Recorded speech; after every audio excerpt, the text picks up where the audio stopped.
citing some of the references, the primary reference being Valmiki Ramayana, and acknowledging the fact that there are other expressions of Ramayana with different commentators and so forth, and some of the glories of hearing this description of the wonderful activities, pastimes of Lord Ramacandra, and of course that means his associates, and the places where he performed these activities become equally important and glorious. They're all of same absolute transcendental nature.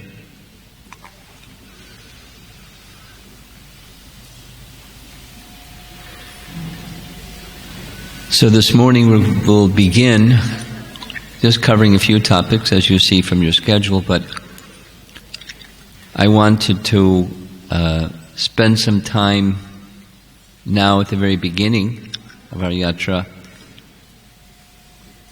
describing what I'm going to call a backdrop,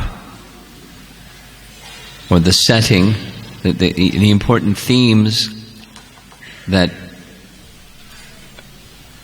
from time to time as we go along I'll point out again and point out again and point out again, but they're essential for getting a fuller and deeper appreciation of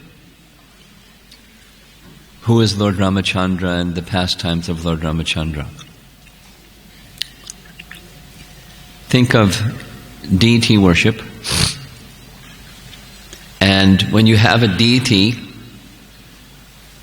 you don't just place the deity on a table or something. There's an altar, and there's a backdrop behind the altar. It's part of, an essential, integral, you can't leave it out. You have to have a place where the deity is worshipped, and it's part of your worship. It's part of the whole experience of the worship of your deity. And you attend to it. You keep it clean and decorate it and keep it nice. From time to time changing the backdrop, at least the appearance and the mood. So similarly, the transcendental activities of Lord Ramacandra and the places where he performed those activities, there's some themes or essences that I'm going to point out some, so that as we go along,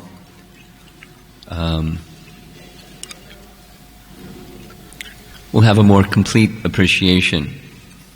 The message will go more deeply, and you can hear some of these messages as we go along. So we'll start. You have to be able to see the screen over here. This is a map, and I can't use my laser pointer from where I am because I'm way over here. But towards the top, that's Ayodhya, and then going directly south, that's Chitrakoot. This is the path that Ram followed. And that green area shown is the Dandak forest, and Ram spent a number of years in each of these places. Nasik is the place where the encounter with the sister of Ravana, Shaparnaka, took place, and other things, where Sita was kidnapped, the encounter with Kara and Dushan, and so forth, and all the way down to Rameshwaram, and then crossing to Lanka, the battle with Ravan at Lanka. And then they just took the Pushpaka Vimana straight back, as the crow flies, as they say.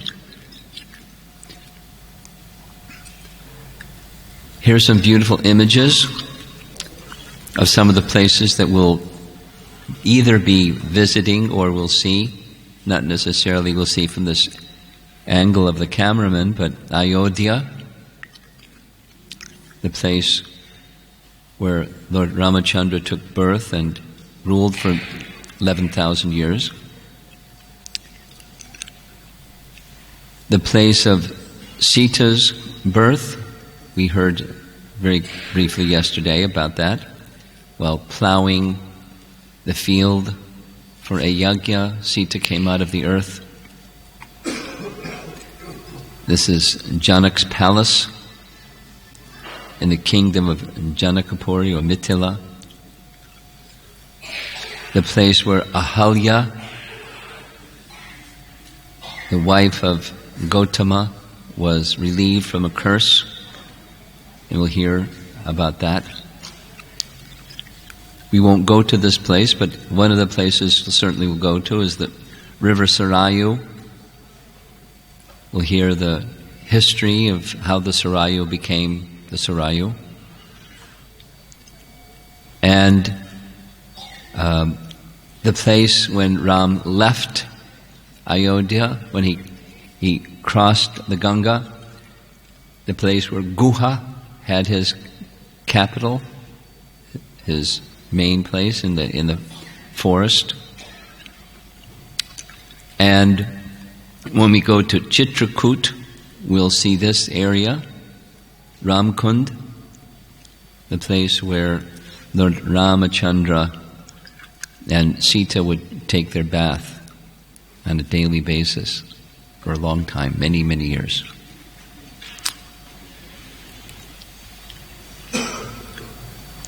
So to appreciate this backdrop a bit, let's hear some messages about who is Lord Ramacandra. I'm going to call this the hierarchy. The hierarchy of the forms of Vishnu. There's a nice verse in Brahma Samhita which is referred to in places other than Brahma Samhita, the same metaphor, that Krishna is likened to a candle or a lamp from which other candles or lamps are lit, and two especially prominent amongst those expansions of Krishna are Rama and Nrsimha.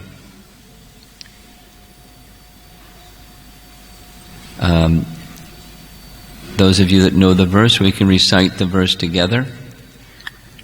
Departure eva hidasham taram abhyupetya Dipayateva vrita hetu samana dharma Yastadrik eva hicha vishnu taya vibhati Govindamadi purusham tamaham bhajami.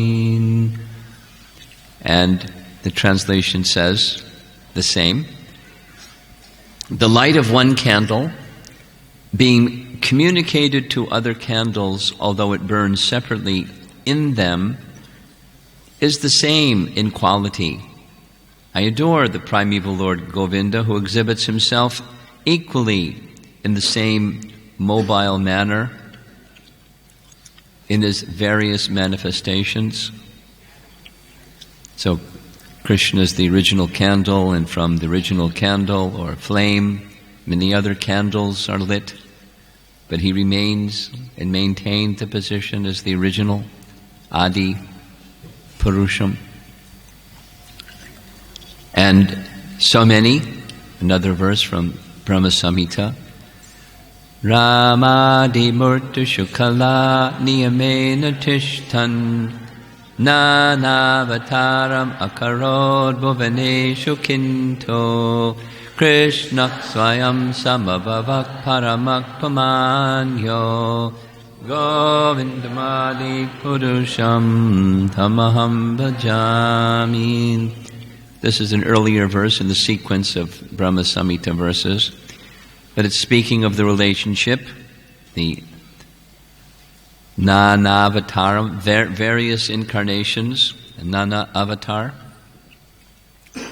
They appear from Govinda, and Rama is mentioned in particular.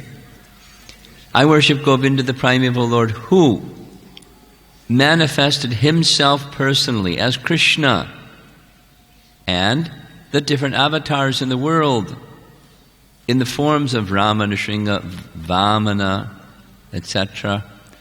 as his, and I put it in big letters, subjective portions, kind of mystical language of Bhaktisiddhanta. What's a subjective portion? Subjective portion. Well, portion we know, it's not the whole thing. It's, in the case of, we'll see, in the case of Rama and Nrsimha, pretty close to the full thing. But like we know from the teachings of Rupa Goswami, only Krishna has 4 particular qualities that the other forms of the Lord do not have. Krishna has, he's not a portion, he's in full. And the others are portions, subjective portions. It's Bhaktisiddhanta's language is kala is a Sanskrit term. Kala is the kala of the original, subjective portion of the original. So from Laghu Bhagavatamrita, this is an image of Rupa Goswami, we're on the hierarchy of forms of Vishnu for the moment.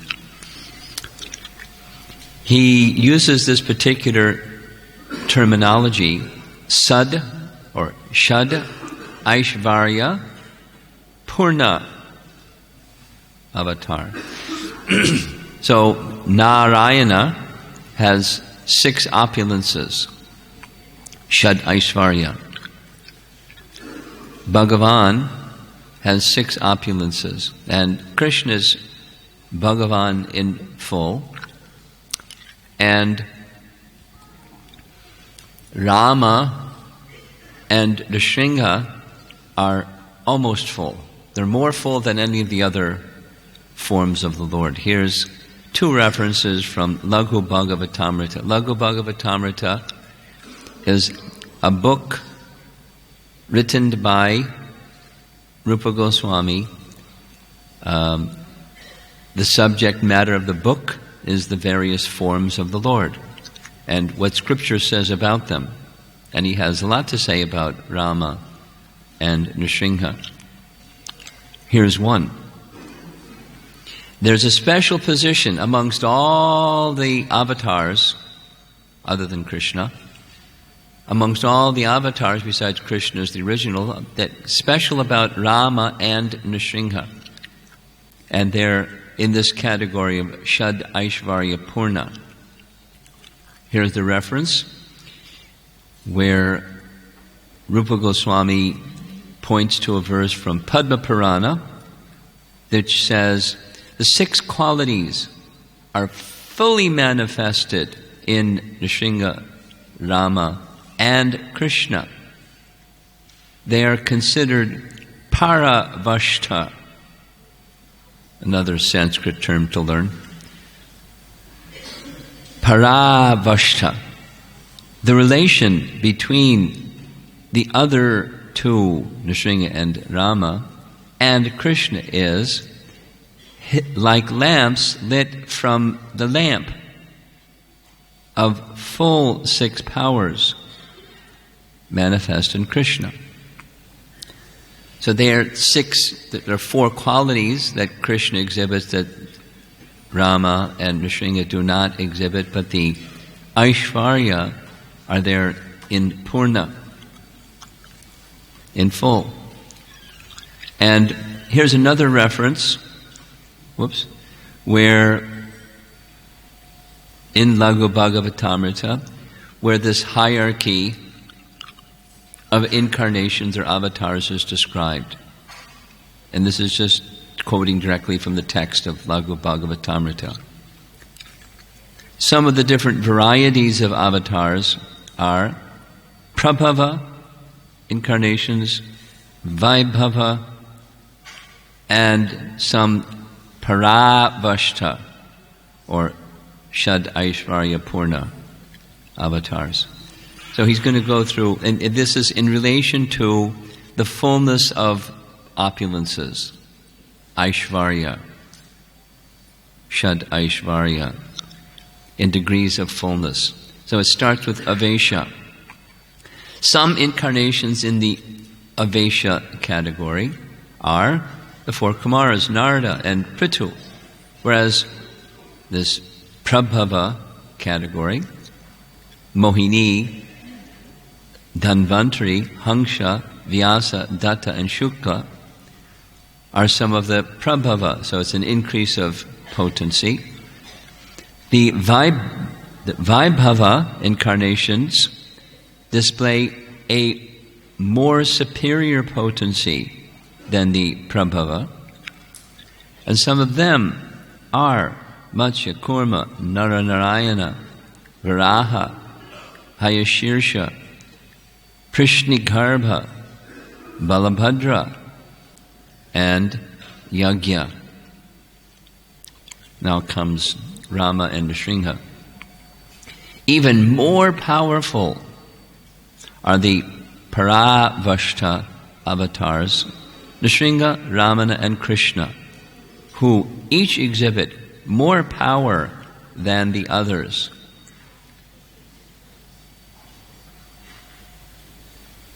And then, of course, Krishna is the source of them all. The big ones and the medium ones and the small ones. He's the biggest because he's the source of them all. He has that unique position. Now, still on this point of hierarchy of the forms of Vishnu, here's an image many of you have seen. It's a wonderful poster, and it's depicting a number of things, but one of them is this verse, another verse from Brahma Samhita, very important text for Vaishnavas.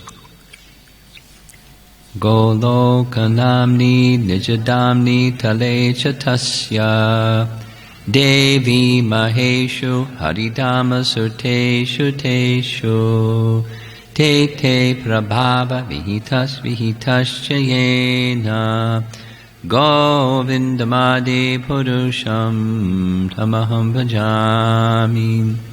And if you notice in the left column, Devi Dham, Mahesh Dham, Hari Dham, and Goloka Dham. So the verse starts with Goloka Dham is at the top, and Lord Brahma is the speaker, so Brahma is looking up from Devi Dham, which is where he is, the created realm. And above the created realm is Mahesh Dham. If you look closely, you'll see Lord Shiva and Uma.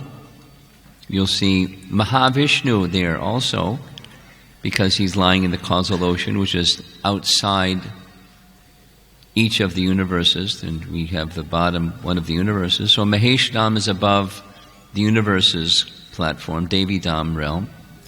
And above Devi Dham is that middle section, the abode of Hari, or Vaikuntha Dham.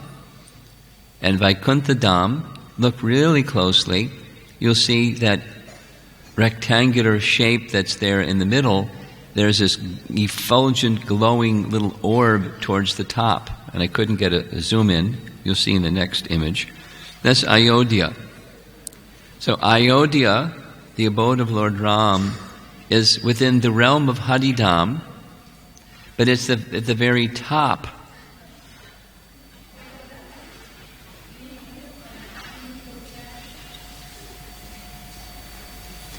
It's at the very top of Haridham, and then comes Golokadham. Here's an image that shows the same. There's within at the bottom, that circular depiction, that's Ayodhya. You'll see Sitaram, Lakshman, and Hanuman. Ayodhya Dham. And then there's regions of greater intimacy or greater madhurya. It increases. The measure of increase is, or you can say greatness or hierarchy of these forms and the abodes of the Lord have to do with the intimacy, the sweetness, the madhurya of the Lord in relation to others. So, Dwarkadam, Mathuradam, and Vrindavandam. We'll go the other way. Vrindavandam has the greatest of intimacy.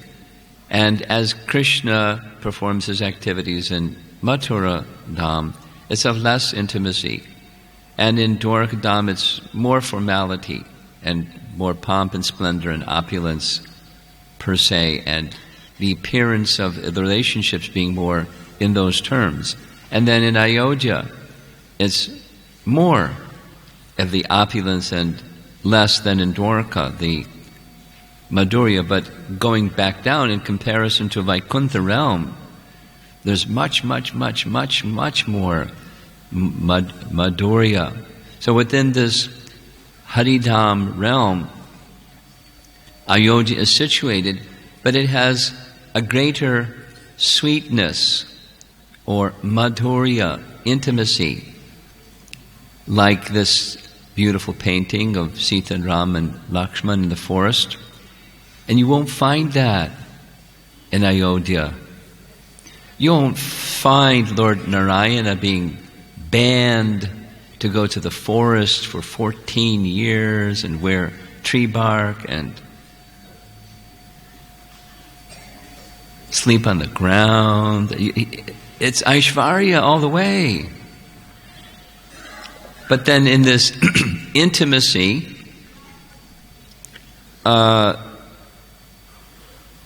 the exchanges between Lakshman and Ram and Sita and Ram, you don't find that in Vaikuntha, the nature of the loving exchange. So there's this very special feature about the Shad Aishvarya Purna Ram, who's exhibiting all the opulences in full of the Supreme Lord. But there's an intimacy that eclipses, not as fully as when the Supreme Lord appears as Lord Ram in Goloka,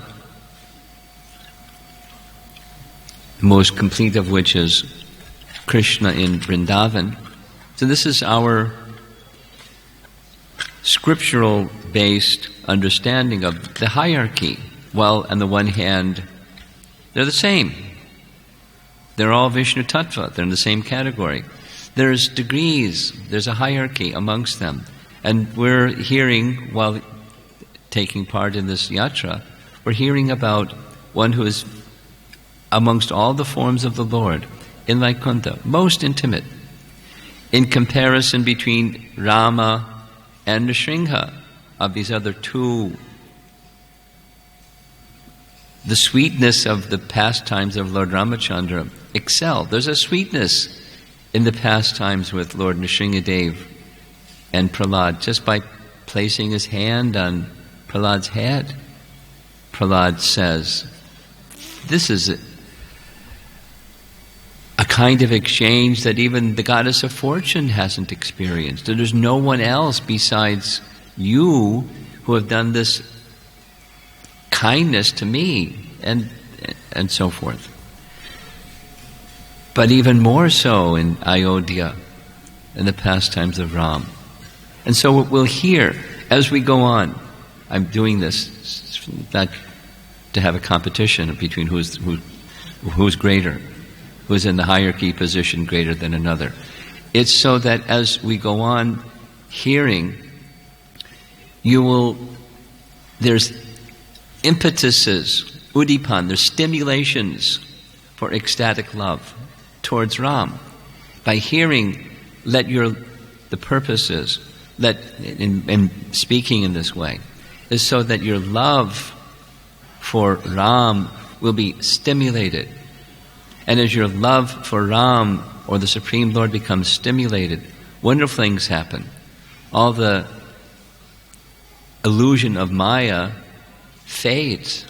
The importance, like I was mentioning yesterday, when Lava and Kusha were narrating Ramayana, Brahma said, persons will simply forget their material existence. They'll be lifted to a condition of sweetness and bliss and transcendental joy that their whole being will become covered with that experience, lifted out of the darkness of material existence. And as envy towards the Supreme becomes attraction and love for the Supreme, material existence fades away. It's the Bhagavad Dharma method. And very wonderful message indeed. So bear in mind this particular glory of and position of Lord Ramacandra amongst all the forms of the Lord.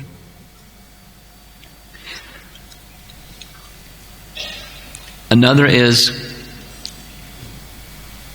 I'm going to call this non-fiction, because we'll hear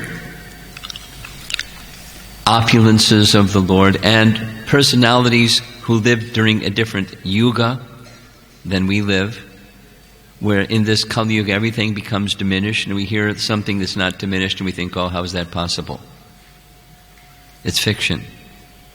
It's poetic imagination. It couldn't be like that. You know, the mind,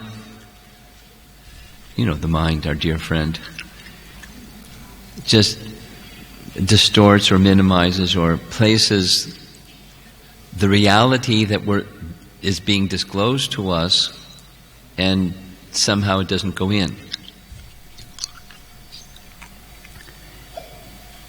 So be alert, because we'll be hearing things that are super fantastic, but they're not imaginary. It's not mythology or fancy or poetic imagination. Valmiki was a good writer, like that lady that wrote Harry Potter story. Fantastic imagination, and she took you there, and there you are with Harry Potter and all the personalities with Harry Potter. Total fiction. But she was a great writer. Obviously, she sold a lot of books and hit, certain chords with the reader. But this isn't like that. This is not fiction. It's fantastic, but it's not fiction. It's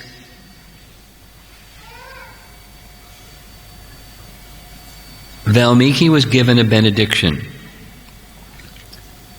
by Lord Brahma, but on behalf of the personality of Godhead himself, to have Valmiki not only know what happened and what was said, but to be present as it was happening, even it was in another period of time.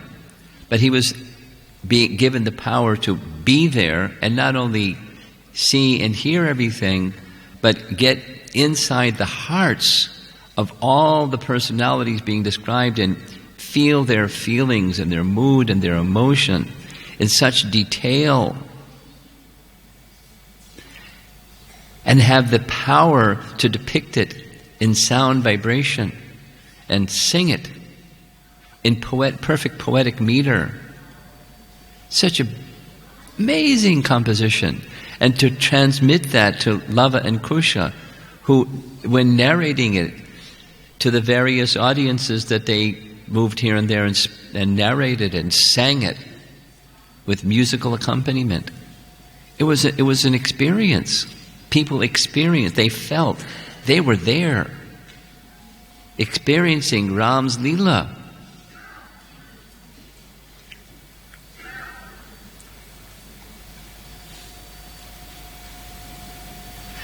Better than video recording.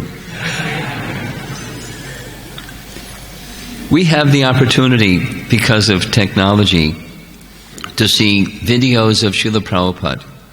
Those of you that weren't in his physical presence, you can see, because of technology, film, now digitalized.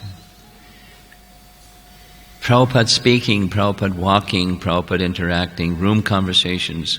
Imagine if you had that of Bhaktisiddhanta or the 6 Goswamis of Vrindavan as they were experiencing what they were experiencing, and Raghunath Das Goswami excavating Radhakund, and have a documentary about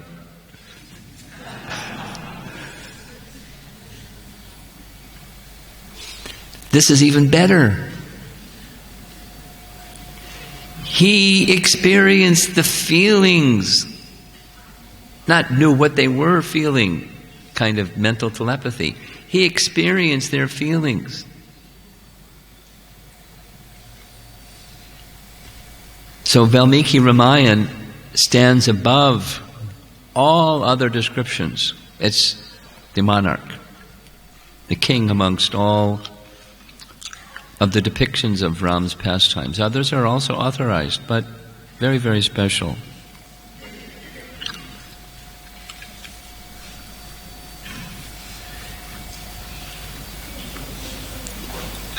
This the feature of leela itself. Leela means, we translate it as pastime, and the purpose of pastimes is to draw the heart to the Supreme Lord. Now with Ram's leela in particular, he's displaying other things like Dharma, because he's the emblem of the ideal king. Each of the forms of the Lord have some specific function or purpose or feature. Ram is the ideal king. So to be the ideal king, he appears human-like.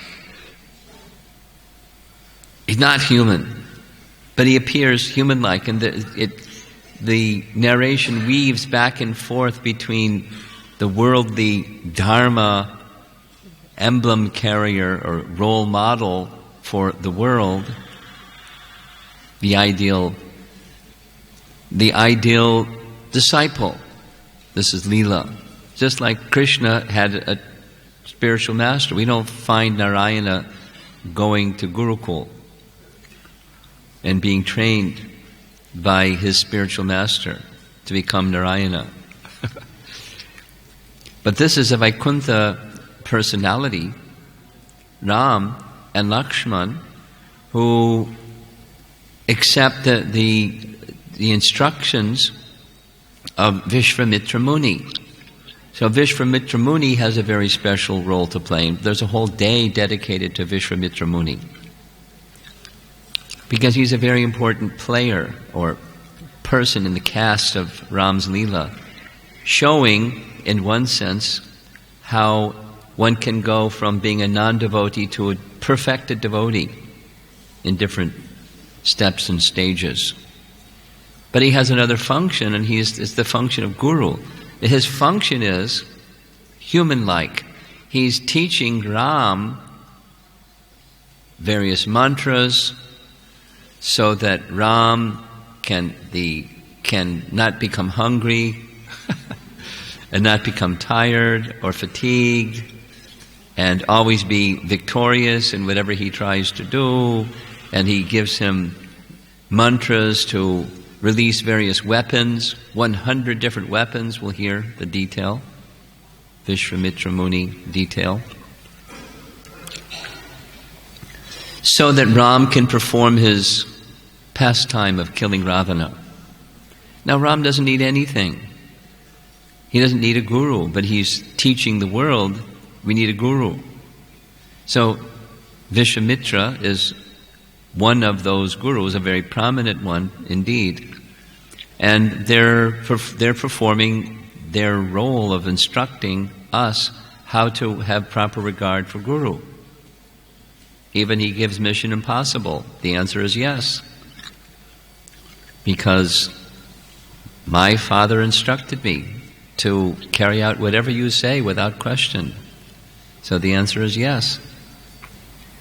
and performing at the end of the day's journey, massaging the legs and feet of Vishwamitra Muni, while Vishwamitra Muni is giving further instructions about things that we'll hear, the history of the Ganges and the history of Sarayu and the history of various ashrams, and in detail and detail and detail, because that's Valmiki Ramayana.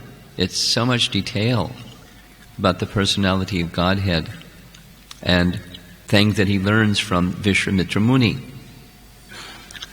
Or the departure of Ram from Ayodhya, very much not the same, but very much resembling Krishna's departure from Vrindavan, taken by the chariot of Akrura.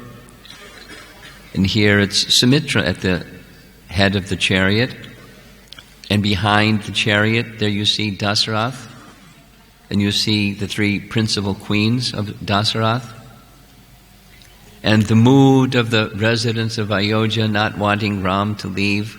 This is leela. It's a theme of meeting and separation as you hear. Listen with that ear. It's churning the emotion, attaching you to Ram, and then the expectation of meeting with Ram, and the expectation of Ram's departure, and then again the expectation of meeting with Ram, and then the meeting with Ram, and then the departure from Ram. And it's emotion churning as you become more and more attached to Ram. So as you hear Ramayana again and again, Prabhupada said this, that when he was a young boy, there was no such thing as a public function, we'll say it positively. Every public function, wherever it was, there was always some aspect of Ramayana or Mahabharata recitation. It's just part of the culture to become attached to Ram, to become attached to Krishna. And the feelings that come with those narrations because of that attachment. And because of that attachment, then the whole character of society becomes lifted. The theistic feature of the population becomes lifted by this quality of hearing Ramayana. So some of you, you've lived with this your whole life. So it's just part of your life, and it's just say it again and say it again and say it again. It's part of your life, and for some of us it's a whole new set of names, and who's this one and who's that one. And so I'm mentioning another feature. The various names, it's nice, but it's not the essence. And as you hear again and hear again and hear again, then the names start to take on meaning. Like, okay, there's Ram, and then his other brother is Lakshman. And who are the other two? Oh yeah, Shatrughna, and what's the other one? Bharata. Oh yeah, okay. This one, that one. Okay, four. Okay. And you hear it again and again, and their personalities start to emerge. You hear it again and again, and the ministers of Dasaratha start to emerge, principal the Sumitra. But then there's Vamadev, and then there's the other 7 of the ministers, and you hear them again and again and hear them again and again, and the picture starts to become full. And it's part of the attachment to Ram, because he's displaying the character of an ideal king. So listen more to the character, and don't be confused or frustrated or befuddled about the names of all the personalities. I'm saying this particularly for people to whom Ramayana is new. Because there's millions of lessons of practical matters of life.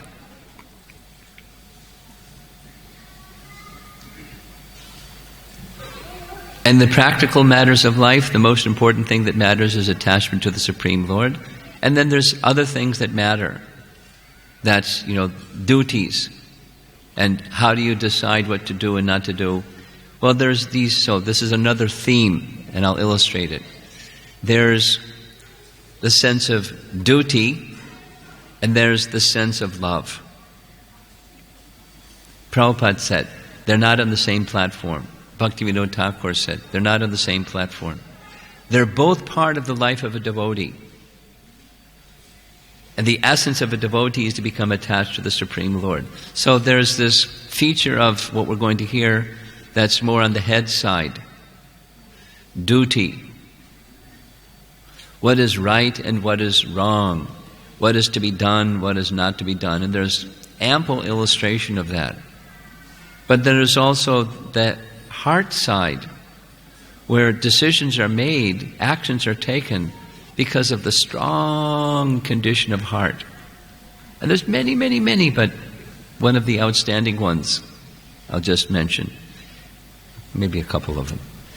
One of them is, we don't hear so much, but I think it's very instructive and very wonderful, about the wives of the other. We hear about Sita and Ram. But then there's Lakshman. And Lakshman was married too. We don't hear so much about his wife. Urmila was the younger sister of Sita, and they were married together at the same time, the same marriage. In fact, all 4 of the brothers were married at the same time, the same marriage. So Urmila, when it comes time for Ram to leave, to go into exile for 14 years, he has to deal with Lakshmana, who doesn't want him to leave. And when he understands that Ram is going to leave, I want to go with you, and he doesn't want him to go with him, but he persuades Ram to let him go with him. Then Lakshman has to go back and talk to his queen, Urmila. Now we hear the glorious response of Sita, the wife must accompany her husband in good fortune, ill fortune. That's the role of a wife. Don't tell me otherwise. It's not dharmic. She chastises him. If my father was here, my father would say, what kind of person is this? You've married a woman in the dress of a man. She was insulting her husband.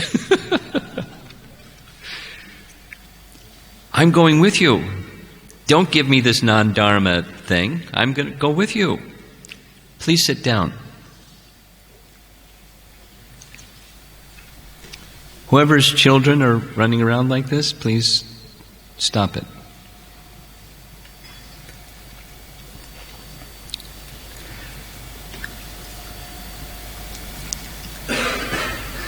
So, Lakshman goes to Urmila. It's a very beautiful scene. You'll hear it again. I like it very much. So I'll say it quickly. She's in the midst of painting a painting of the coronation of Ram. One of her gifts, one of her talents is painting. It's from the heart. She's expressing her heart in the form of painting. And she loves, like everyone in Ayodhya, Ram as the king. So she's so happy when the news has come that Ram will become king, so he makes a painting of Ram's coronation. And she's almost completed with the painting. She hears some noise, is suddenly startled, and a whole bunch of paint goes splashing onto the canvas, and the painting is ruined. So imagine what she's feeling. Terrible. Just at that time, Lakshman comes. And she shows what just happened, and this ill fortune, the painting got ruined. He says, it's not just the painting is ruined, the whole thing is ruined. Ram is going to the forest for 14 years, and I'm going with him.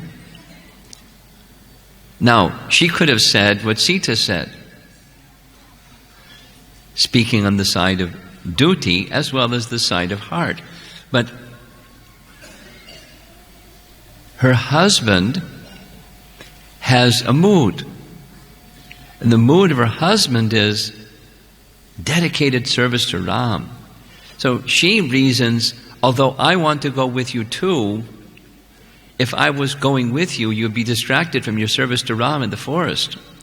It'll be difficult for you to do what you're going to have to do because of having me around. You have to pay attention to me, so I'll stay here. Balancing the head and the heart. I mean, Valmiki doesn't use those terms. I'm using those terms. But there's many such experiences. Another one that's very emotion churning is when Sumitra, who you see is the chariot driver and principal minister of Lord Ramacandra, I'm going to have to hurry up. I'm having too much fun. I'm getting distracted. Sumitra deposits Ram deep into the forest and comes back with an empty chariot. And he comes to report everything to Dasaratha. And Dasaratha's with Kaushalya and a number of others in his chamber, or her chamber.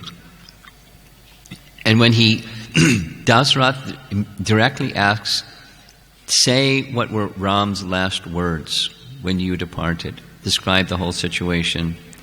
And he obeys because he's the chief minister and dear friend of Dasaratha. And when that hits the heart of Kaushalya, she breaks down. One can only imagine. Now, this is transcendental emotion, but human-like kind of emotion, where she starts berating and smashing Dasaratha for what he has done.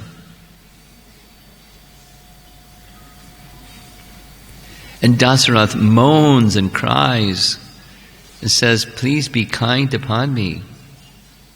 I'm the victim of circumstance. I had to uphold my word. It's the duty. It's the duty of a king to uphold his word. What could I do? And then her heart and her head change. And she falls at Dasaratha's feet and begs forgiveness. I should never have spoken this way. What kind of a wife and what kind of a queen, what kind of a person would essentially beat a person when they're down, and I beat you again and again. How horrible, please forgive me.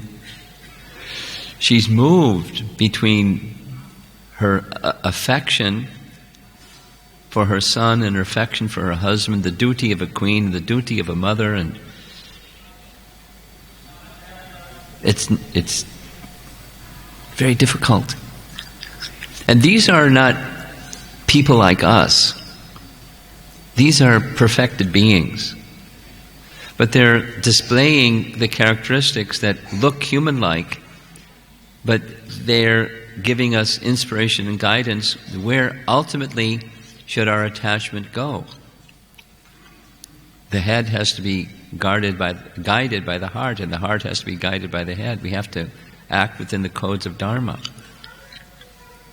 So Ramayana is filled with this kind of balance. And this meeting and separation message. In the leela, the surrender of Vibhishan, we heard about this.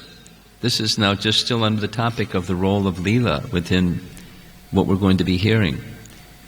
The attachment to the personality of Godhead is the ultimate aspect, but Vibhishan is a highly elevated soul.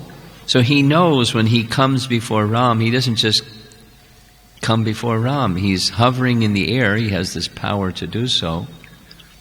And with his four ministers behind him, he's awaiting Ram's willingness to accept. So it's a whole series of instructions, as we heard yesterday, Vedanta Deshika particularly favored expounding on this Sharanagati, the function of taking shelter of the Supreme Lord and how it is done and how the Lord feels and how the devotee feels and so forth.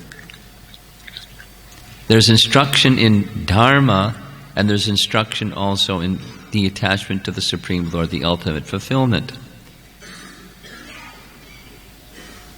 And then, of course, the destruction of Ravan. Now, the destruction of Ravan, step back, at least in this case, this is Jai, the gatekeeper. You know, we came in the door, there was Jai and Vijay. Did you see them? Making sure that you paid your registration fee and you're allowed to come in and take prasadam. And so Jai became Hiranyakashipu, and then in his next life he became Ravana. And he did so for the purpose of reciprocating a service to the Supreme Lord, who enjoys the chivalry exhibited in this painting.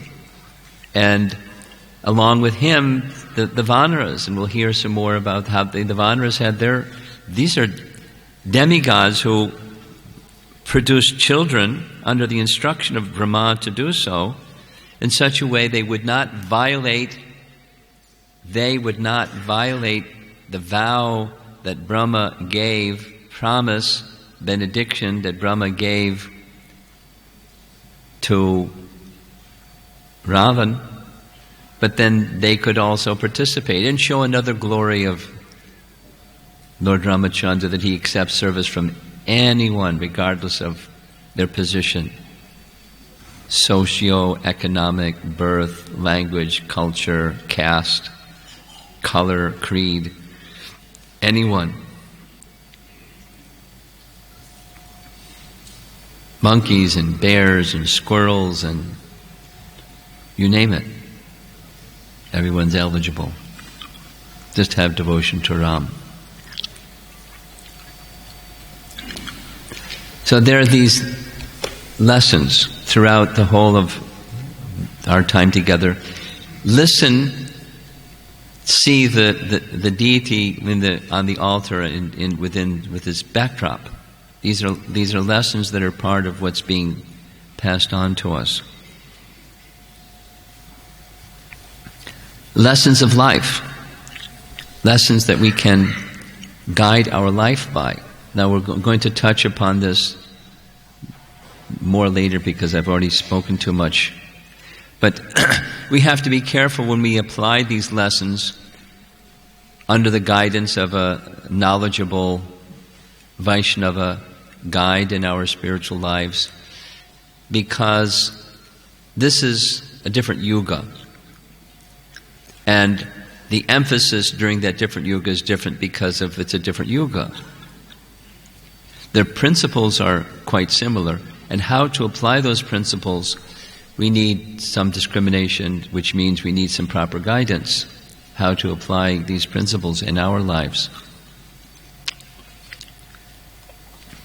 But listen, you'll hear and also be careful in applying the principles in the proper way, suited for our lives. So we have, therefore, the life of our founder Acharya becomes all the more important in understanding the rules, the codes of Dharma that Ram observed and how to apply them in our lives per the instruction of our founder Acharya. So I'll expand on this later because of the time limitation. So now we're ready for this morning's class.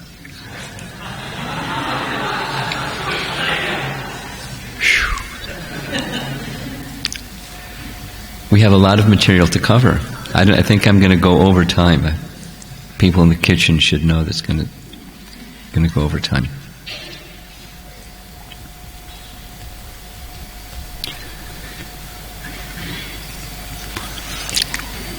There's a very nice verse in the 8th canto of Srimad Bhagavatam, chapter 3. This says the same thing it says in many other places of the Bhagavatam, but the Lord is not material. Here's the verse, as we hear about Lord Ramacandra. Na vidyate yasya cha karma janma karma va na nama rupe gunadosha eva va tatapi lokapyaya sambhavaya yat swamayaya tan yanukalam richati. So yasya it refers to the Supreme Lord. Navidyate yasya. We should know that he doesn't have worldly birth, janma, worldly karma, worldly name or form. Just like take any name, looking at a camera, the camera's looking at me. So there's a name. But you have the object, and then the object gets a name. Or here's a chair. And then there's the chair, so it has now a name. And maybe some adjectives that go with the name. A white chair. A stuffed white chair. Something, something, something. So, but it's temporary. But the name and the form and the activities and everything in relation to Ram, they're eternal. That was this glorification that Brahma gave about Ramayana. This will be heard and sung for as long as existence. And it goes even beyond existence. After existence ceases, it won't cease. So these activities of Ram, all the narrations that we'll be hearing, they have very special potencies unlike anything material, just through sound vibration. Then in another place, in the 5th canto Bhagavatam, Prabhupada makes reference, we heard it yesterday in relation to same idea from Chaitanya Charitamrita. But I'll just read Prabhupada's purport 519.2. The Vishnu Dharmottara describes that Lord Ramacandra and his brothers, Lakshman, Bharat and Shatrughna, are incarnations of Vasudeva Pradumna, Vasudeva Sankarshana Pradumna and Aniruddha, respectively. However, the Padma Purana says differently. The Padma Purana says that Ramacandra is Narayana and his 3 brothers are, respectively, Shesha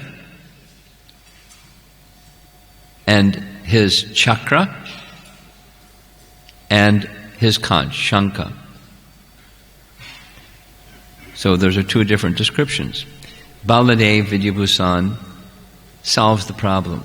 It says this over there and says that over there. Which one's right? Which one's wrong? They're both right. Huh? Tadidam kalpa bede naiva sambhavyam.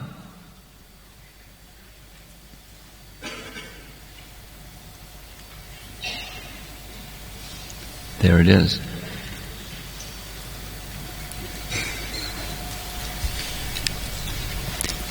I underlined this word kalpa. Kalpa is sometimes called a day of Brahma. Sometimes Prabhupada uses millennium. That's not just, there's many millenniums within a day of Brahma. Millennium means a yuga cycle. So there are different yuga cycles or different millenniums or different days of Brahma, and these differences are because of that. That's what Vishwanath Chakravarti Thakur says. Tadidam kalpa bede naiva sambhavyam. One example directly found in the Bhagavatam is Lord Varaha. And Lord Varaha is being described by Maitreya to Vidura, and in that description, he describes the two different Sveta Varaha and Rakta Varaha as if they're one. And in Prabhupada's purport he writes, according to Srila Jiva Goswami, the Vedic literatures describe the incarnation of Lord Varaha in two different devastations, namely Chakshusha devastation and the Swayambhuva devastation. Vishwanath Chakravarti Thakur suggests that the sage Maitreya amalgamated both the boar incarnations in different devastations and summarized them in his description to Vidura. So there's a certain liberty that Maitreya is taking, and there may be a certain preference for different reasons from different authorized sources of Ram's leela. And in this particular case with Varaha, he amalgamates them into one, and so we've done a little bit of that too. There are some references, I'll make an attempt to point out, some references are from Valmiki and some references are from the others, Adhyatma, Ramayana. But we're all ultimately addressing ourselves to Lord Ramacandra, the personality of Godhead.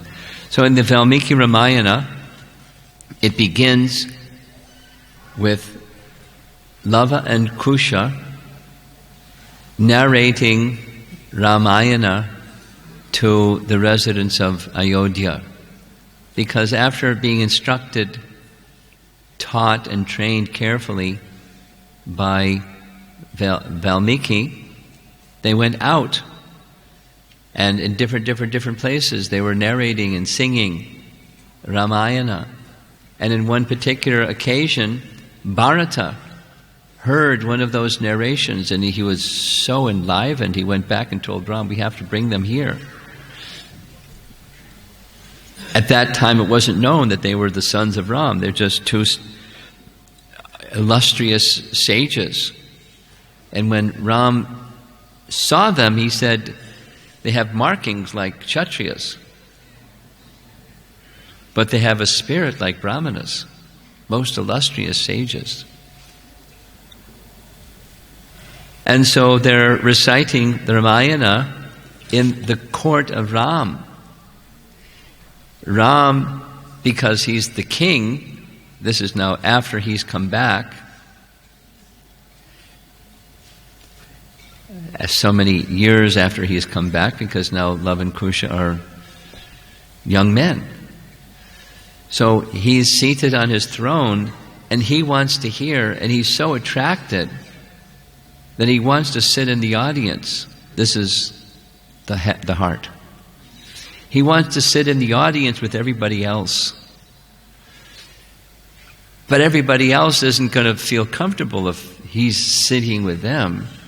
And so he waits till they get absorbed in Valmiki Ramayana, and then he quietly sneaks down from the high seat and sits with everybody else. And they don't even notice, because they're more attracted to the Ramayana than to him. And as different scenes happen, people laugh and people, nudge one another, and Ram does that with somebody. And somebody, without even looking at him, they nudge him back and pat him on the back. And then when the narration is over, they look to the throne and he's not there. This is the heart. They're so thrilled and absorbed and enthralled in the narration. Their hearts are fully attracted. They're not missing the physical presence because they're in his presence through the narration. Very important lesson about us, that we wish to be in the presence of Krishna or someone who is loved by us very much, a spiritual personality loved by us very much. The sound vibration, hearing and chanting process is our process. So, Love and Kush are narrating. And one of the first things that they narrate about is Ayodhya, the place where Dasaratha ruled.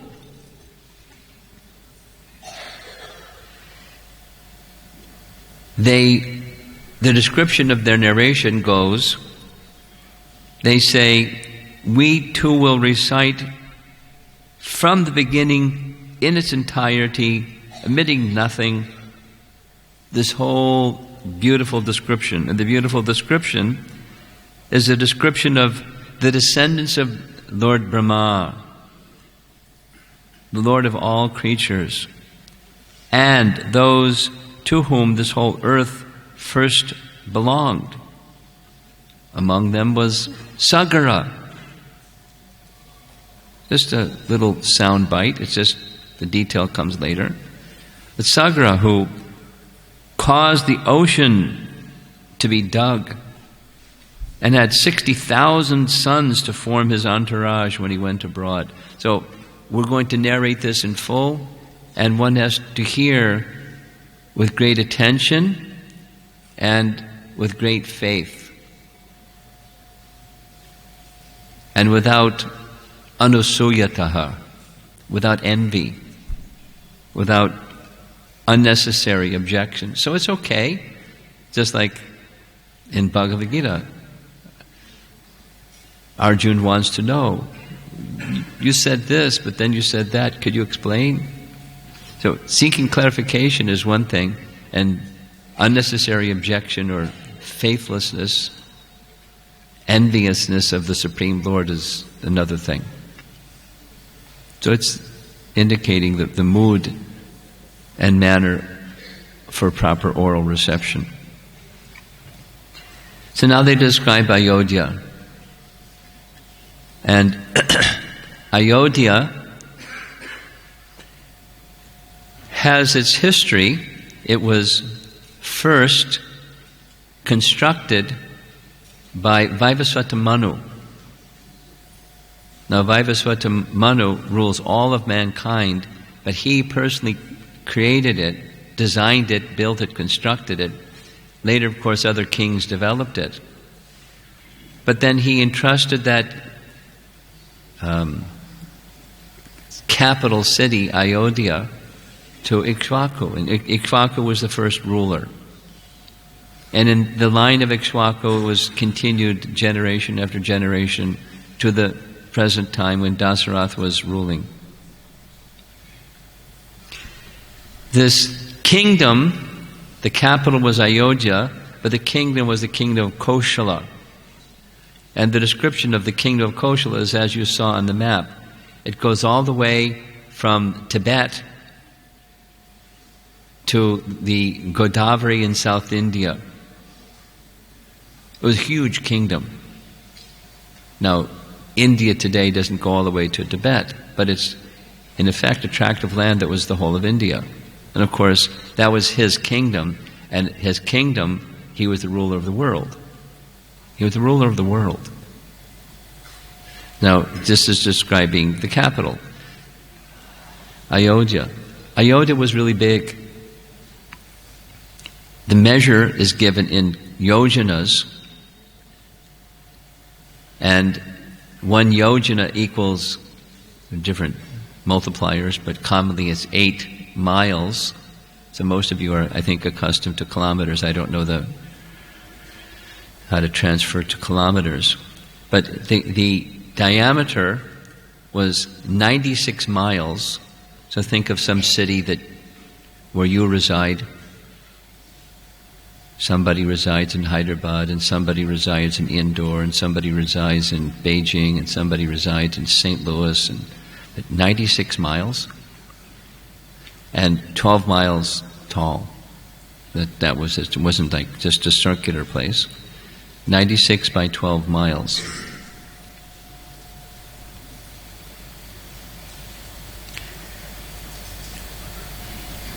With highly prosperous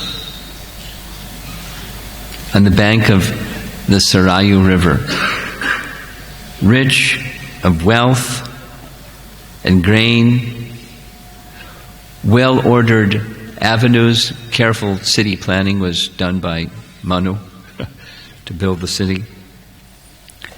The roadways were always sprinkled with flower petals and scented water. A little different than the streets of India today. Although the people here keep this place pretty clean.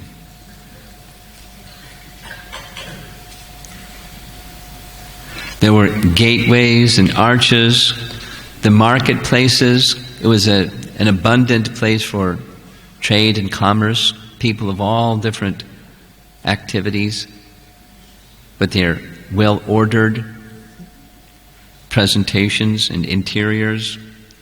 Every implement and every weapon, every artisan, there were musicians and dancers constantly engaging in their activities. It was like a festival every day in Ayodhya. And then there was the king, Dasaratha, the king of Ayodhya, who was a perfect king. He was well versed in the Vedas, and he gathered around him many resources of scholars and military and wealth and things that kings need in order to run a kingdom. He was vastly powerful. In fact, his name, Dasaratha, was given because he had a different name before, but this name stuck. When he was fighting on the battlefield, it was as if there were 10 Dasarathas and 10 chariots fighting in all directions. I mean, not just 2 directions or 4 directions or 8 directions, 10 directions. 10 directions. You couldn't see, where's Dasaratha? 10 chariots at once. Powerful, so powerful that he was invited by the demigods to assist them when they had some difficulty. Very powerful warrior. Very righteous, guided by righteousness. Very deep in his understanding of the scriptures. Always surrounding himself. One of his greatest opulences was his ministers. There's a whole section that I'm not going to have time to go into.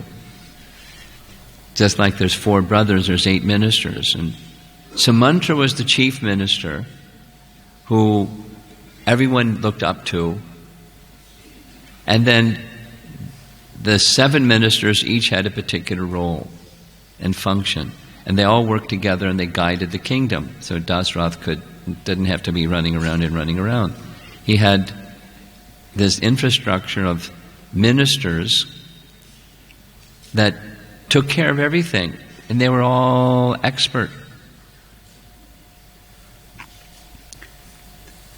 The name Ayodhya means unconquerable. So it had military arrangements so that no forces could possibly penetrate and come in and cause disturbance for the citizens of Ayodhya, this 96 by 12 miles place. Powerful. And their power wasn't just because they had big arms and did weightlifting. They were highly disciplined and they had capacity to control their mind and senses. They knew all types of military skill, but they only used it judiciously, according to the codes of Dharma, because that's how they were trained, that's how they received their position as military people. There's mention in passing, and then it's described later, that they even knew the art of using weapons that were guided by sound, sonic weapons. Now, modern times they're developing sonic weaponry too. I learned a little bit about it. But this was different. They would hear a sound, and based on the sound they could release a weapon, and the weapon would go to where the sound was. I mean, this happened, like, for example, in the battle with Tataka. She would sometimes become invisible and then screech, but you couldn't see where she was. But the sound was coming from someplace, and the weapon could be fired to hit where the sound came from, sonic weaponry, that kind. But they didn't practice it, and there's a reason why they didn't practice it. It had to do with an incident when Dasaratha was a young man. When he was a young man, Kshatriya, he was introduced to sonic weaponry. And he wanted to try it out. Like Kunti wanted to try out this mantra that she had from Durvasa Muni. So he went out into the forest and he heard a sound that to him, near the river Sarayu, that sounded like an elephant or some animal taking water from the river. So he released an arrow, and it hit its target, following where that sound was coming from. And it went into the heart, into the body of a young Brahmin named Shravan Kumar. And Dasaratha, as a young man, then heard a human voice, not an elephant voice,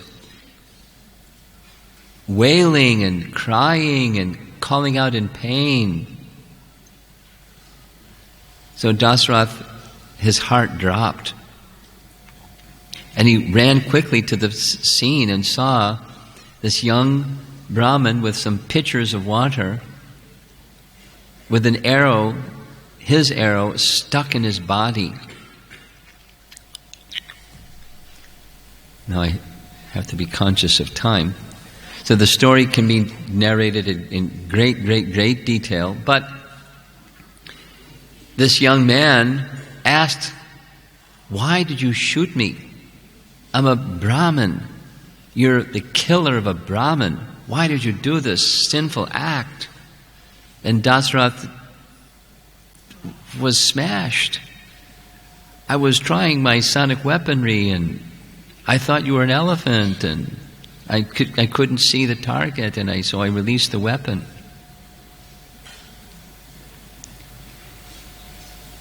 And Shravan said, "I'm the only son of a blind, aged Brahmana couple, and they're waiting for me to bring this water to them. Because without me, they can't even exist because they're blind and old. So I have two requests. This arrow in my chest is too painful. Pull it out. And by pulling it out, I'll die. Blood will come gushing from the wound. The pain is too much. Pull out the arrow. And the other is, take these pitchers of water to my aged parents. You follow the path and up and up and up, and you'll find them. And deliver the water." So the king, or prince, Dasaratha at the time, drew the arrow. The Shravan Kumar died right before his eyes. Then he took the pitchers of water and heard, as the blind parents heard the sound, they thought it was their son. "Why have you taken so long? We're very thirsty. Please bring the water at once." Soft voice, elderly voice. Dasaratha placed the pitchers in front of them and said, "I'm not your son. I am Dasaratha from the Ikshvaku dynasty, and I have some terrible news to convey. Your son is dead. With my sonic weaponry, I killed him," and told the whole story.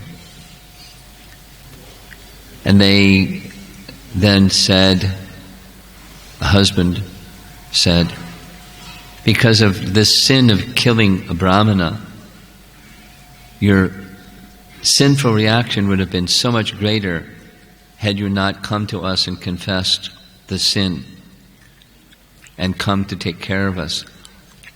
But we're blind. We can't live without our son. Please take us to where he is. We can perform the funeral ablutions, and perform his funeral pyre. We want to enter into his funeral pyre because we can't live without our son. And then this curse was uttered that you will also have to die feeling pain of separation from your son. Now at this time he didn't even have a son. But so the curse of the Brahmana didn't go in vain. Later Dasaratha came to understand, by remembering this incident, why he had to die the way that he was dying. Because of the curse of the Brahmana, because the sin of killing that son, their son, in the way that he did. So details and details and details of Lava and Kusha's description of the glorious city of Ayodhya. Powerful, loved by all the citizens, because Dasaratha cared for his citizens like his own children, and those who were cared for him felt more affection for him than they did for their parents, not just because they got more, but the affection of Dasaratha was like that, because he was a pure devotee of the Lord, and he was caring for others as only a pure devotee of the Lord can care for others. It said in the marketplace there weren't any locksmiths. Nobody had locks, because everyone had what they needed.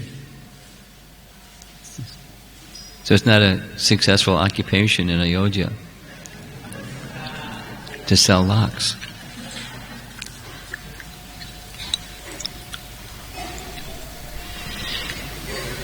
He had physical strength, his prowess already mentioned. He had intellectual strength, which came from his study of the scripture and carefully applying the message of the scripture in his life. He had emotional strength, mentioned because although he was the ruler, he had great feelings and compassion for all those that were his subjects under his rule. And he was very generous and sensitive to the needs of those he ruled. One of the 8 ministers was specifically, that was his specialty. He was available and very effective at hearing, not always necessarily giving to the persons he heard from what they felt they wanted and needed, but they felt heard. And it was administered to in a proper way, not necessarily the way that they felt. But they had love for Dasaratha in that way also. Not that he was the only one in the kingdom that had that capacity. And he has spiritual strength. And the spiritual strength, because it's going to come up, I know it's going to come up in the questions and answers as soon as I stop talking and we go along. How do you balance these things? It requires spiritual strength. When there's challenges in life, it requires spiritual strength. Where do you get the spiritual strength? So we get our spiritual strength in part from chanting the Hare Krishna Mahamantra and calling to Balaram to give us the needed strength to carry out our service. Oh Rama, please give me the strength to carry out my service unto Krishna. In Ramayana it's mentioned specifically, he always had a clear picture of the ultimate goal of his life. The pleasing the Supreme Personality of Godhead. That therefore he was the proper king, being spiritually qualified in that way. And seeking mercy from that source, the goal of his life. Not just, there's the effort and there's the mercy aspect of spiritual strength. Very important. Nice topic. All of these topics are like this other commentator just took a topic and then developed a whole essay on the topic, and we don't have time.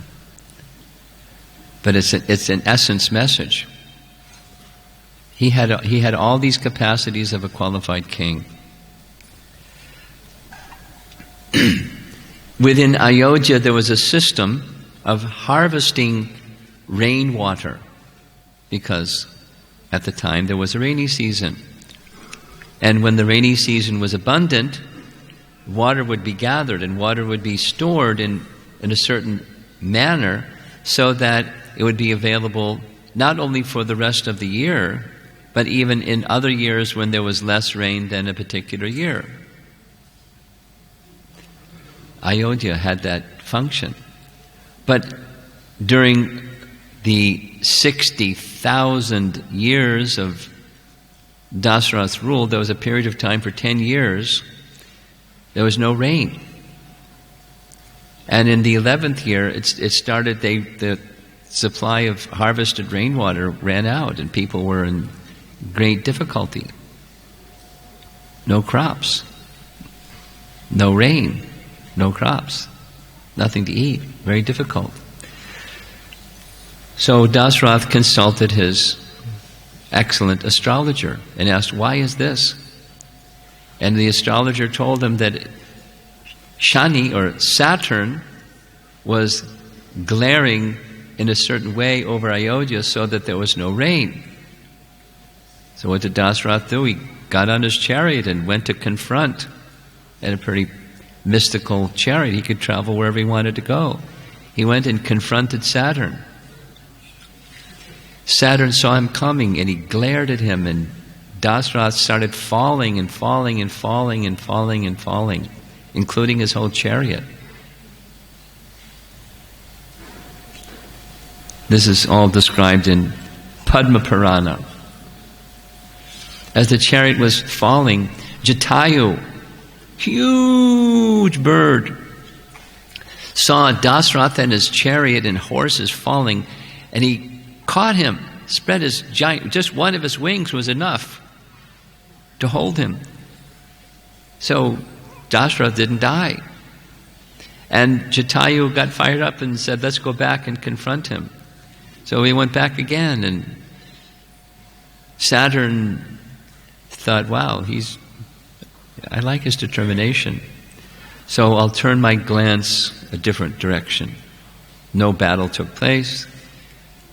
Rain started again coming to Ayodhya and everything was nice. So Jatayu was then given a benediction by Dasaratha. What would you like? Anything you would like is within my power to give you. And the answer that was given, is Jatayu would like, when Dasaratha has a son, that his son could become Jatayu's son. Now at this time, Jatayu had no son. Dasaratha had no son. So Dasaratha said yes. So later, Jatayu takes care of Ram when Ram is in the forest, like a father takes care of his son. And when Sita was kidnapped, Jatayu protected Sita like a father will protect his daughter.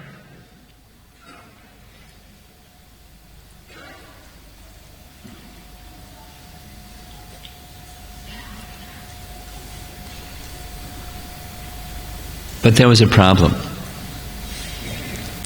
Even in Ayodhya, not just, New York City or Chicago or Hyderabad or Indore or Beijing or wherever you're from, even in Ayodhya there was a problem. What's that? Dasaratha was for 60,000 years unable to bear a son. Now, he had many co-wives. We hear that there's 3 principal wives. The eldest and first was Kaushalya. Kaushalya had a daughter. We'll hear about her daughter. Shanta. Shanta was a daughter that was given to a friend of Dasaratha who had no children and wished to have a daughter. She became an adopted daughter of King Romapada, dear friend of Dasaratha, but no son. Now when Ravana was touring here and there to kill everybody, Parashuram was touring to kill. He wouldn't touch anybody when they were in the middle of a wedding. So every time when he was coming in the direction, 350 times he came to Ayodhya to kill or just chase away Dasaratha, it was time to have a marriage. 350 times. So he had 353 wives. But the 3 principal, Kaushalya and Sumitra, and the youngest was Kaikeyi. No sons.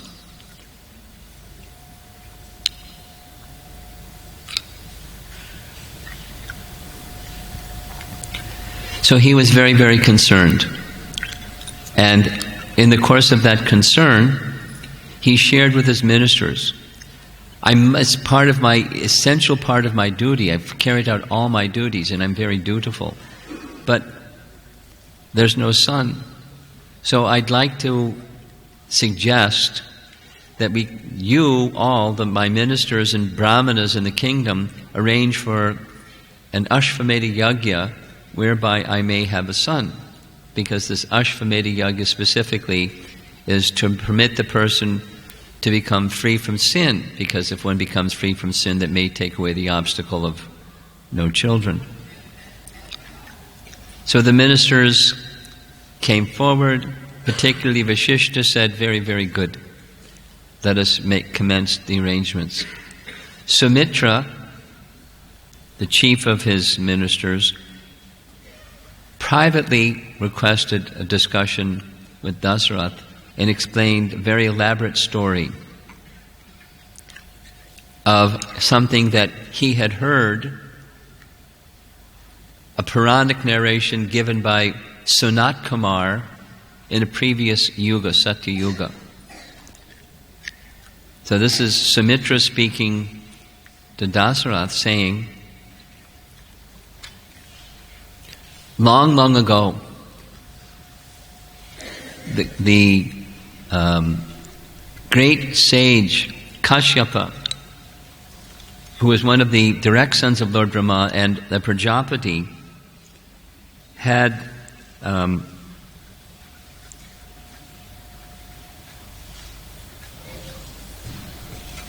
capacity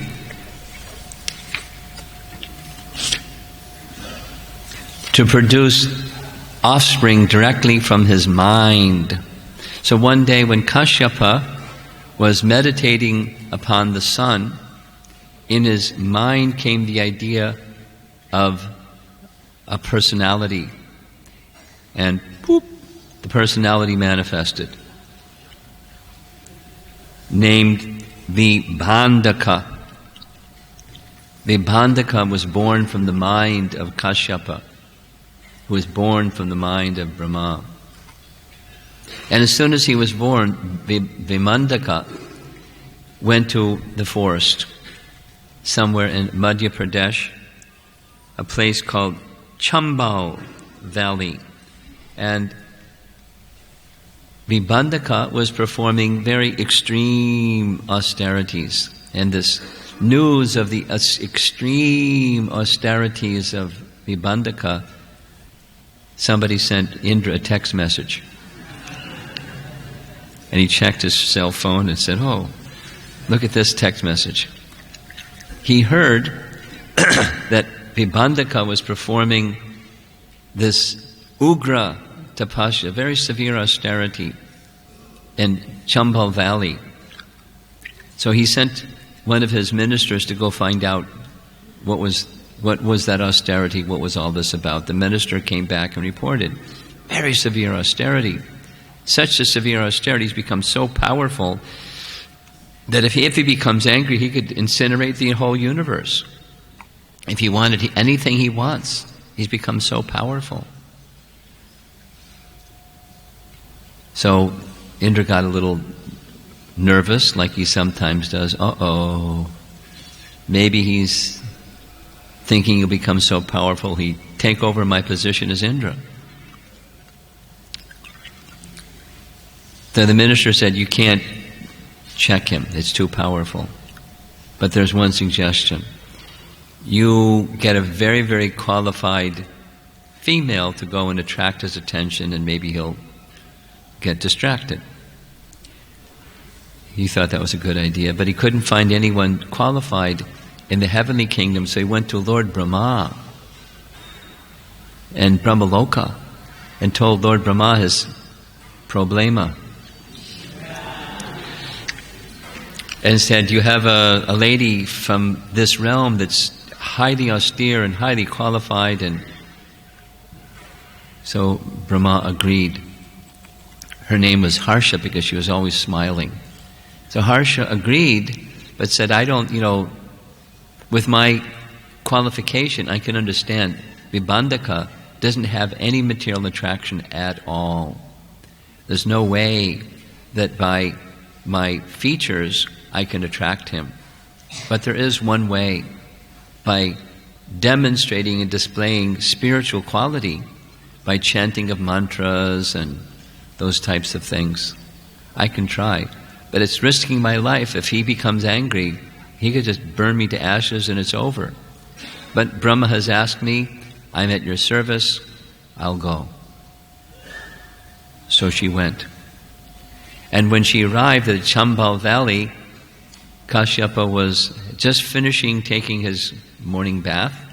So she sat on the path that he would travel back to his ashram and was chanting mantras very expertly because she's from Brahmaloka. And hearing the chanting of mantras, which was his attraction, he became very attracted to that sound vibration. Then he saw Harsha. And he became attracted to Harsha through that medium. And Harsha then stood and said, Dear sir, I've come here for the purpose of having a son with you. You're a Brahmana, and Brahmanas, when approached for charity, must give in that charity. And if you don't, then I'll have to give up my life because I don't want this benediction from anyone else, even from Lord Brahma. And if you deny, then I give up my life and you'll be guilty of Brahmahatya, so you have to comply. Vibhandaka wasn't interested. But because she had made this particular appeal, he discharged from his body some semen that landed on earth and said, here, you can somehow make some arrangement for a child. The earth started trembling because the semen of Vibhandaka was so powerful. She didn't know what to do. By mystic power, this is Valmiki Ramayana, there's other versions we'll say in a moment, she mystically transferred that semen of Vibhandaka to a deer, a female deer. Immediately the female deer became pregnant because it was of this higher order of beings. Within one day, a child was born. A human child with 2 horns. What's the deer going to do with this little child? So the deer went to the ashram of Vibhandaka and started crying. And Vibhandaka said, you're crying, what's wrong? And the deer started walking slowly, and the deer led Vibhandaka to where the child was. And he recognized that this must be my child. So he accepted the child. And the child became named Rishishringa. Rishishringa indicates that he had these horns on his head, a human with deer horns. So Vibhandaka was, this is now being narrated by Sumitra to Dasaratha of what he heard from Sanat Kumar describing something that happened long ago. He raised the child in such a manner that he would never see a female. Not only never see a female human, but he was so intense that even female species of insects and birds and animals weren't permitted in his territory. And he had a big ashram. So Rishishringa was trained by Vibhandaka with the same intensity of austerity and all the rituals and mantras and everything in proper culture, such that he would become a perfect brahmachari. And he was. So it so happened that the king, Romapada, who had now as an adopted daughter, Shanta, the daughter of Kaushalya and Ram, that when around the same time as the adopted daughter came to his kingdom, there was a drought. And it went on for a number of years. And people started talking. It's because of this girl. Because of her presence. So he checked with his ministers. Is that the reason? He said, no, the ministers, astrologers, whoever, said, it's because you offended the Brahmanas. How did I offend the Brahmanas?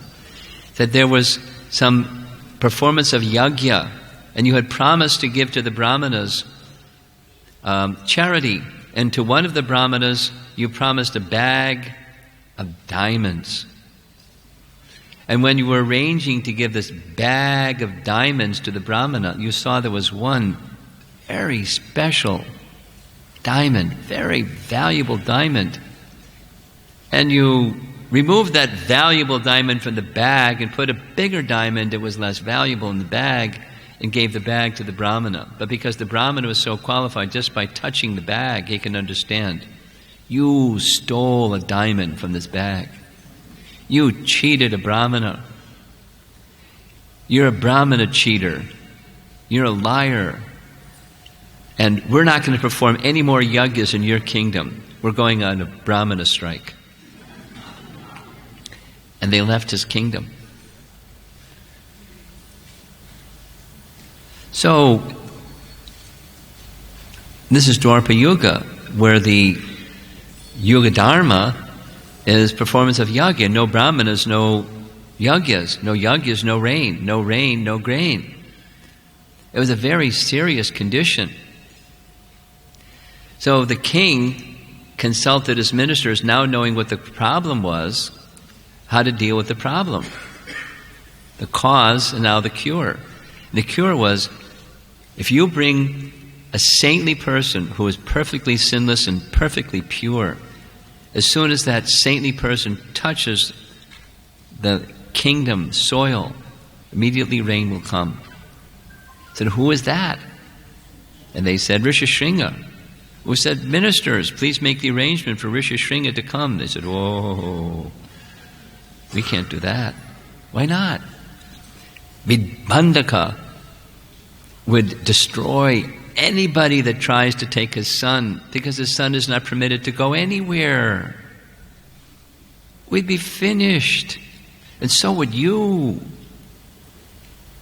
Well, what to do? We have a clever plan. What's that? Send some of the most attractive courtesans from your kingdom. Have them disguised as forest-dwelling rishis. Set up a camp not far from Vibhandaka's place and when Rishishringa treats them with great respect, they won't even know the difference between a man and a woman because he hasn't been trained at all, man, woman. And if they can lure him by their feminine charms back to the kingdom, as soon as he touches the kingdom soil, rain will come. So that's what the king did. Now the description is elaborate. It's a huge boat, massive, miles long and miles wide. Must have been a big river. To travel to the place near where the place of Vibhandaka's ashram, and they set up their own little camp, dressed as sages, forest-dwelling sages, but having different types of bodies than the normal forest-dwelling sages.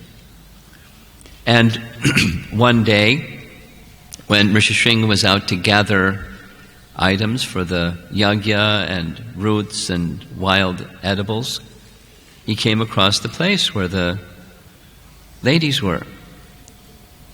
And he was very happy to see them. My father has trained me to take care of all sages in the forest. Please come to my ashram and I'd like to honor you in the proper way. So he attempted to do like that, and they said, well, we have a different kind of culture. And there's details and details that I won't go into. But they said, we don't pay obeisances, we're not qualified like that. We embrace one another. And in different ways, they showed their culture to Rishishringa, who something happened that had never happened before. He became very attracted to these sages in a way that he had never been attracted to sages before. He couldn't understand it. And he went back to his ashram, and Vibhandaka had been gone for some time because he had received a report that one forest sage was in the mouth of an elephant and needed Vibhandaka's help to get him out of the mouth of the elephant. So he went, and when he was there, he got distracted with other requests and took a while to get back. When he got back, Rishishringa was obviously not the same anymore. His mind was not focused like it was focused before. So he asked, what happened? And Rishishringa told them, I met these wonderful sages in the forest. They looked a little different, described the differences, and said, I'm very attracted to them, with sighing heavily. And Vibhandaka condemned him, said, these are demons and don't have anything to do with them, and I'm going to go find them and finish them. Vibhandaka went looking for 3 days, couldn't find them, came back and said, don't have anything to do with these so-called sages anymore. But it was too late. Rishishringa had already gone down the path of woo, woo, woo. So one day he purposely went to find those lovely sages. And those lovely sages says, why don't you come to our hermitage? We have a boat, we'll take you there. It's a nice place. You'll really like it. A little different, but you'll really like it.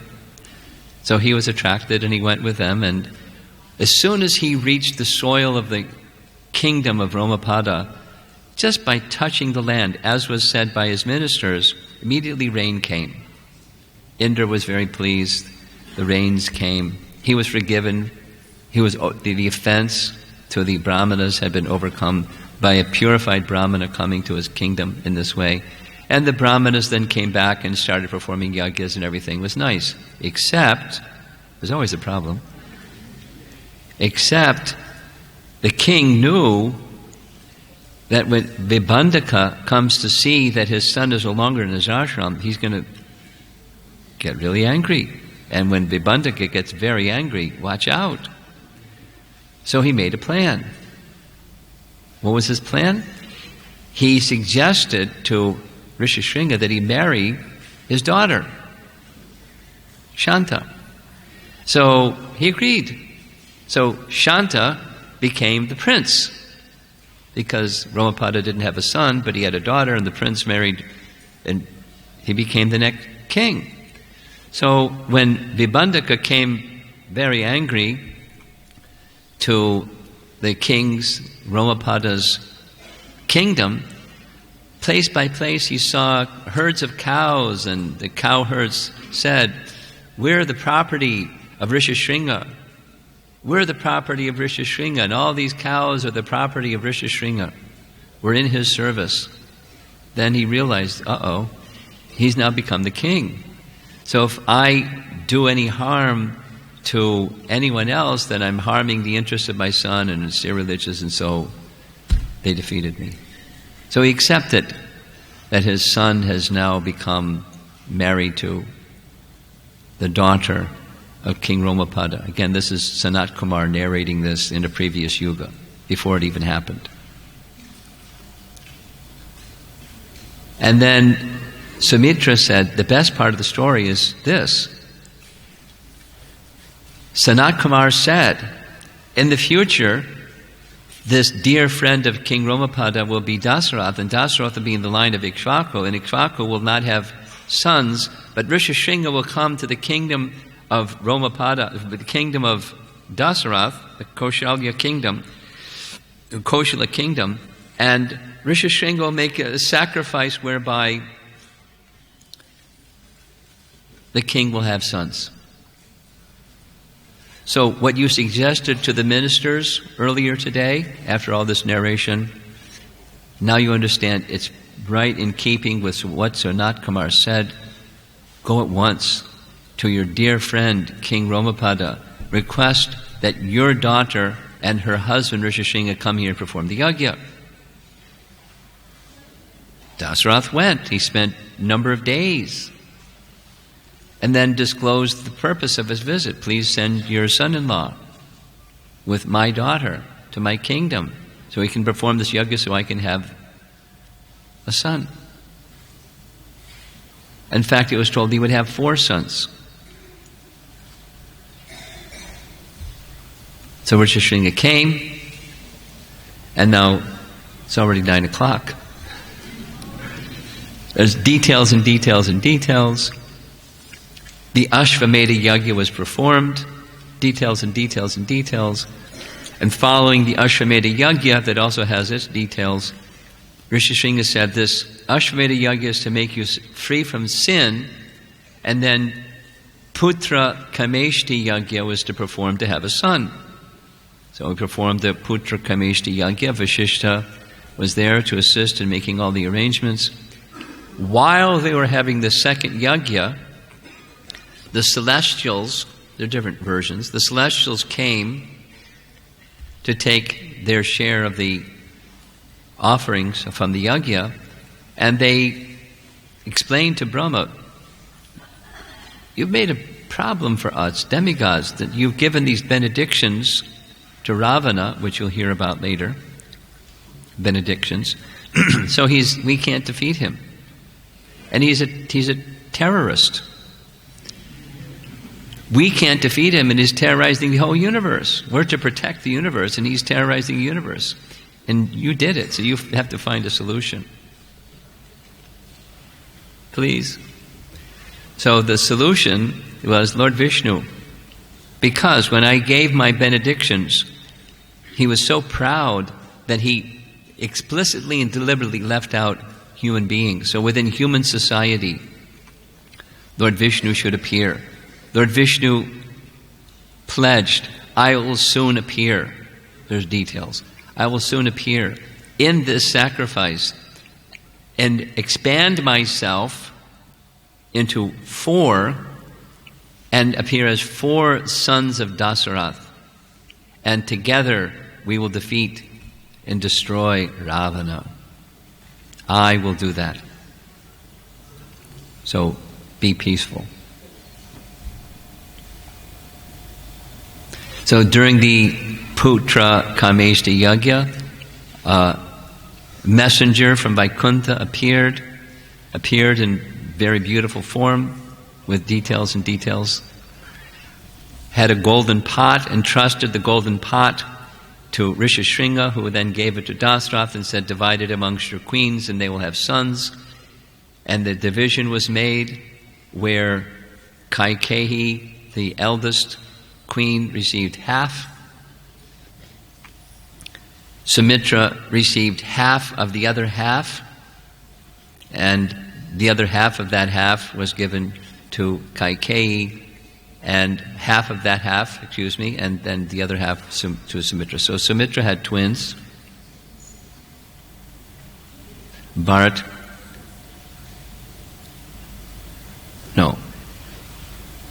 Lakshman and Shatrughna were brothers. Bharat became the son of Kaikeyi, and Ram became the son of Kaushalya.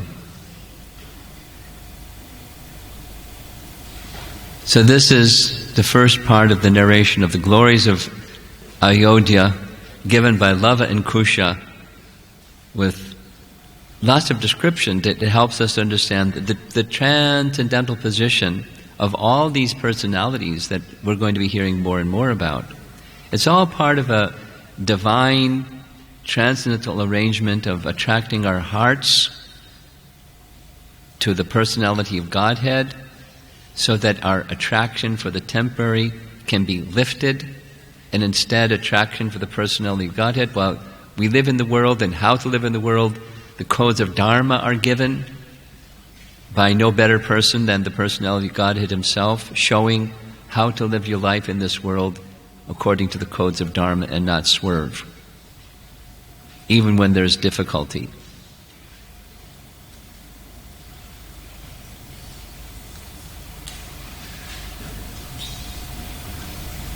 I only went a half an hour longer than I was scheduled for. But we'll try to keep our schedule better. I knew it was going to take longer. And I think the next session will also take a little more than normal, but I'll get better as we go along. At least it's planned that way. And if you have questions of things that you're hearing, write them down. We'll have time, hopefully, for questions and discussion later.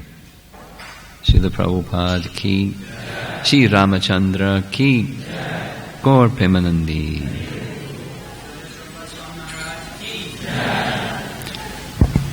Don't go anywhere yet. Hare Krishna.